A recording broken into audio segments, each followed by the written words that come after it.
এ যাবৎ পৃথিবীর সকল প্রেমিকরাই মূলত একটা ভয়ের গান গেয়েছে, একটা ভয়ের কবিতা লিখে গেছে, একটা ভয়ের গল্প বলে গেছে।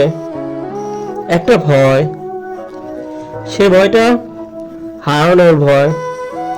রবীন্দ্রনাথ ঠাকুর যখন বলে, ওহ কি করিলে বলো, পাইব তোমারে, রাখিব আখিতে আখিতে। কিংবা জীবনানন্দ দাশ যখন বলে, সুরঞ্জনা ওইখানে যেও নাকো তুমি, বলো নাকো কথা ওই যুবকের সাথে। তখন আমি বোধ করি দুজনের ভয়, দুজনের বেদনাও মূলত ওই একই। আমি তোমাকে ভালোবাসার পর এরকম একটা শঙ্কা ভয় নিয়ে ঘুরেছি বহুদিন। তোমার চারপাশে দেয়াল হয়ে দাঁড়িয়ে থাকা, ওই দেয়ালের গণ্ডিতে আর কাউকে ঢুকতে না দেওয়া, সে ভয়েরই একটা অংশ।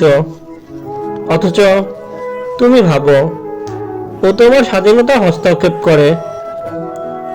অন্য কোনো নারীকে সুন্দর বলতে গিয়ে কতদিন আমি কিবোর্ড থেকে সরিয়ে নিয়েছি আমার হাত, তুমি জানলে কষ্ট পাবে ভেবে। কত হাত আমি ফিরিয়ে দিয়েছি তোমার হাতটা চিরদিনের জন্য ধরবো বলে। কত চোখের কাছে আমি অন্ধ হওয়ার বনিতা করে ফিরেও তাকাইনি তোমাকেই দেখবো বলে শুধু। তুমি জানো না তা, আর জানতে পারবেও না তা কোনোদিন। তোমার কাছে যেটা স্বাধীনতার হস্তক্ষেপ, আমার কাছে সেটা হারিয়ে ফেলার ভয়। আমি চাই তুমি শুধু আমারে চাও, অথচ তুমি চাও অচিন পাখির মতো খোলা আসমান। হিসাব নিকাশ করে দেখছি, ভালোবাসার ধর্ম তো মুক্ত করে দেওয়া। তোমার এই ছটফট দেখতে ইচ্ছে করে না। জীবন জগতে হারতে হারতে এত দূর এসেছি, হারানোর বেদনা আর কতটুকুই বা দুঃখ দিবে বলো। তুমিও যাও, ওড়ো। উড়তে উড়তে ক্লান্ত হয়ে তুমি যদি ফিরে আসো আমার নীড়ে, তবে তুমি আমার। আর যদি ফিরে না আসো, তাহলেও কোনো আফসোস নেই।